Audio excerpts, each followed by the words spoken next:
Halo Pos 5, ngobrol-ngobrol lagi nih bersama saya Bening Lara dan Pak Yo. Nih kita yang paling menonjol dari budaya Timur nih Pak Yo ya.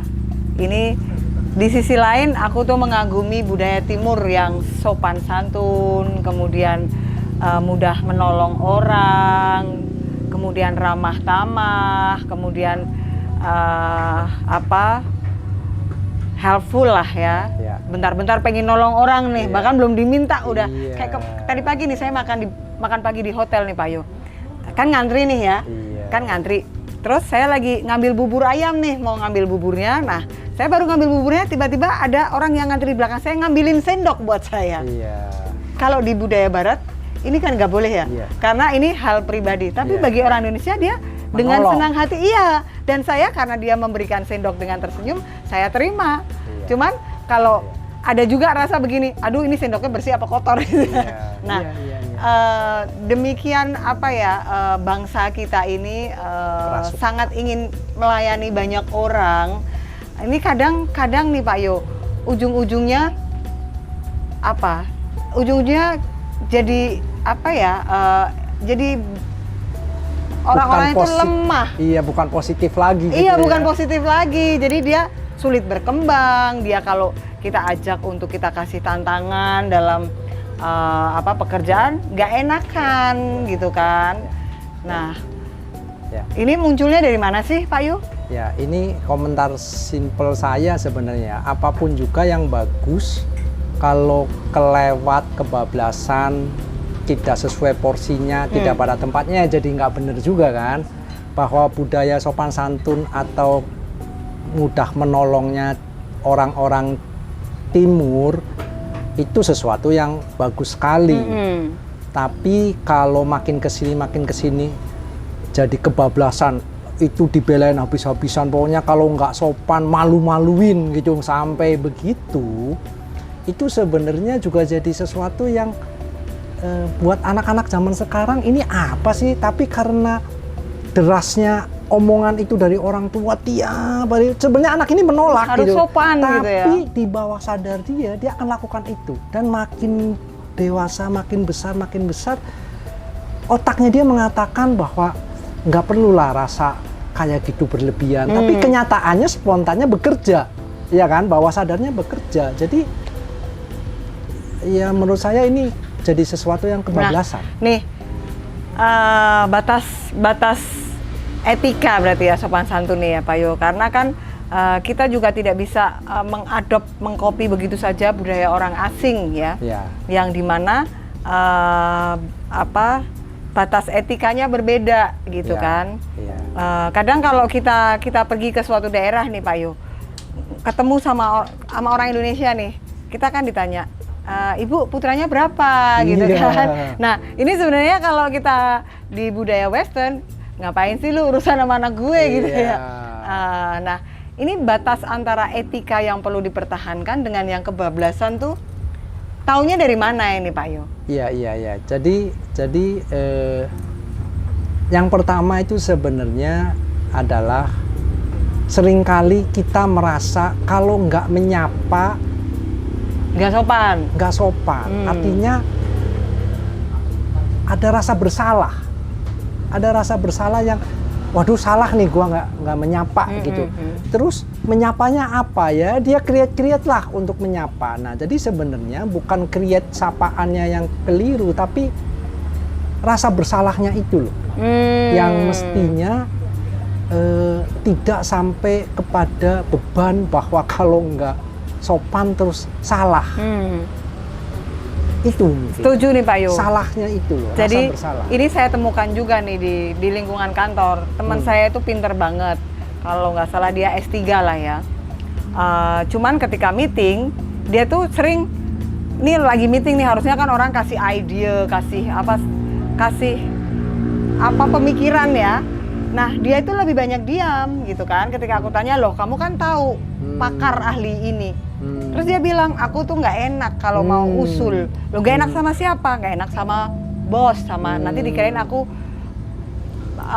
sok pinter gitu. Nah ini kan menghambat ya, menghambat dia untuk memberi apa yang terbaik. Karena kan ketika kita brainstorming atau meeting atau diskusi, itu ide yang mungkin muncul dari dia tuh mungkin yang bagus gitu kan. Betul. Tapi dia tahan-tahan karena nggak enak, jadinya meetingnya berlarut-larut mencari solusi. Betul. Jadi sesuatu yang sangat bagus, sebuah kesopanan, sebuah rasa hormat.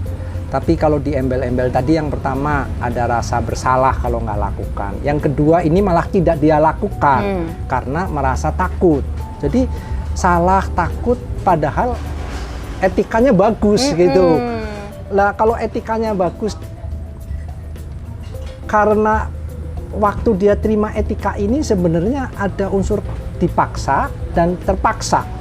Maka munculnya adalah rasa salah dan rasa takut. Tertekan ya. Iya, apalagi kalau ditambah lagi harus menyenangkan banyak orang. Itu makin terbebani lagi gitu. Apa betul ya kita bisa menyenangkan semua orang? Misalnya begitu. Menyenangkan diri sendiri aja. Nah, misalnya susah begitu. Banget. Nah, benar ini. Jadi teman saya ini termasuk mengeluh bahwa dia udah bilang, aku tuh gua nggak tahu lagi nih, gua tuh kerja kecuali gajian tuh. Iya. Karena dia memang nggak happy di tempat kerja. Betul. Ya, jadi bagaimana caranya gitu ya, misalnya ya pertanyaannya kan, saya tetap beretika timur, tapi hilang rasa salah, rasa takut gitu ya, nah, ini ada tipsnya nih. Rasa wajib gitu ya. Balik lagi, Anda sadar nggak sih bahwa etika itu ada gunanya, atau sekedar basa-basi? Nah, kalau Anda sadari bahwa etika timur itu adalah valuable, berguna, luhur, lu sadari itu. Nah, ketika Anda masuk ke dalam sebuah kesadaran, balik lagi, kebun kesadaran itu mengajarkan pada kebebasan. Maka ketika Anda menyadari etika yang harus dijalankan, sopan santun sebagai warisan leluhur yang harus kita jalankan dalam kesadaran, maka pilihannya adalah tetap dalam kebebasan. Anda bebas untuk membantu orang atau tidak. Anda bebas mau menyenangkan orang atau tidak. Menyenangkan atasan atau tidak. Anda bebas untuk memberikan pendapat atau tidak. Kebebasan yang paling penting. Nah, Anda bayangin kalau Anda dapat sebuah kebebasan yang beretika. Itu kan indah sekali. Iya, betul. Jadi ada caranya tetap kita menyampaikan isi hati dan pendapat dengan etika. Betul. Gitu Pak Yu ya. Jadi ketika kalian nih ya, kalian sudah merasa bahwa oh gua nggak enak, tanyain ada gunanya nggak nih, nggak enak. Kan lu punya ide lebih bagus, lebih bisa dijalankan, dan bisa diungkapkan dengan cara yang sopan. Dengan cara yang sopan, kenapa masih tetap nggak mau tunjuk tangan misalnya? Karena kan kalau aku lihat bangsa kita ini pinter-pinter Pak Yo. Betul. Masalahnya dia nggak mau tunjuk tangan. Saya tahu nih, nah itu katanya karena bangsa kita ini pinter-pinter. Tapi masalahnya adalah terlihat tidak pede dibandingkan negara lain gitu kan. Jadi etika itu atau etika ataupun aturan ya, itu kan dibuat untuk supaya apa sih? Apakah supaya terbatas? Supaya nyaman ya Pak Yo ya? Kan sebenarnya supaya nyaman, pergaulannya makin luas, temennya makin banyak. Gitu. Tapi bayangin kalau etika dibungkus dengan takut ini, takut itu, takut rasa salah, ini disenangi apa enggak gitu-gitu. Jadinya jago kandang Pak Yu. Iya, di samping tadi tujuan etika adalah meluaskan, ini jadi menyempitkan. Iya kan? Jadi etika ada bukan mau membatasi orang kok. Sopan santun ada bukan untuk membatasi orang kok. Justru itu dibuat untuk supaya kita makin luas bisa bergaul dengan siapapun juga. Ya, karena orang nyaman sama kita. Betul. Gitu ya. Nah, itulah yang disebut sebenarnya tadi saya katakan bahwa punya kebebasan dalam koridor etika dan sopan santun ada orang caranya, timur. Iya. Modalnya apa? Ya modalnya gampang sekali. Selagi itu kamu sadari, saat itu juga kebebasan muncul kok. Bisa dari apanya ini? Etika. Nggak enakannya tadi. Etika itu buat apa? Sopan santun itu buat apa? Saya menyadari bahwa ini adalah didikan orang tua yang sebenarnya agak memaksa, kelihatannya nggak ada gunanya, basa-basi. Tapi kalau mau direnungkan itu kan ada keluhuran yang lain. Mungkin orang tua kita salah menyampaikannya sehingga saya salah tangkap. Bisa terjadi gitu ya. Jadi artinya yang diajarkan adalah basa-basinya. Kita anggapnya basa-basinya. Apakah saya mau menyalahkan yang menyampaikan? Udah nggak bisa karena udah terjadi. Caranya gimana? Anda sadari bahwa ini bisa aja ditangkap sebagai basa-basi. Tapi di luar itu ada keluhuran yang lain.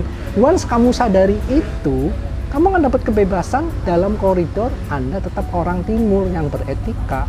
Jadi etika tidak lagi menghambat, tapi memberi kebebasan yang lebih luas. Nah, nih menarik nih post vibes.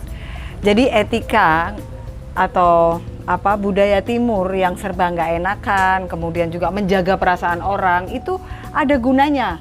Gunanya justru bukan untuk mempersempit. Ketika itu kita ngerasa jadi makin sempit, kita harus sadar, tanyakan, kayaknya gue udah kelewatan nih ya kebablasan tadi ya, untuk remnya terlalu pakem gitu. Iya, karena ketika kita kebablasan gak enakan, orang juga ngerasa gak enak juga gitu, bisa ngerasain apa yang kita rasain kan. Oh, gue kayaknya gak enak deh minta tolong sama Pak Yo, orangnya gak enakan, ntar ya kalau dia ikhlas. Nah, nih. Ya, makanya saya sebenarnya senang kalau post vibes ngelihat ya anak-anak muda gitu ya. Gas aja guys gitu, gas aja guys. Iya, itu jangan saya senang. Kendor. Jangan kasih kendor karena saya tahu anak-anak ini adalah didikan orang timur. Mau ngegas kayak apa, etikanya masih ada. Etikanya. Menurut saya. Jangan kasih kendor tapi tetap pasang remnya itu tahu remnya di mana, gasnya di mana. Keren. Iya, betul. Terima kasih ngobrol-ngobrol bersama saya Bening Lara dan Pak Yo.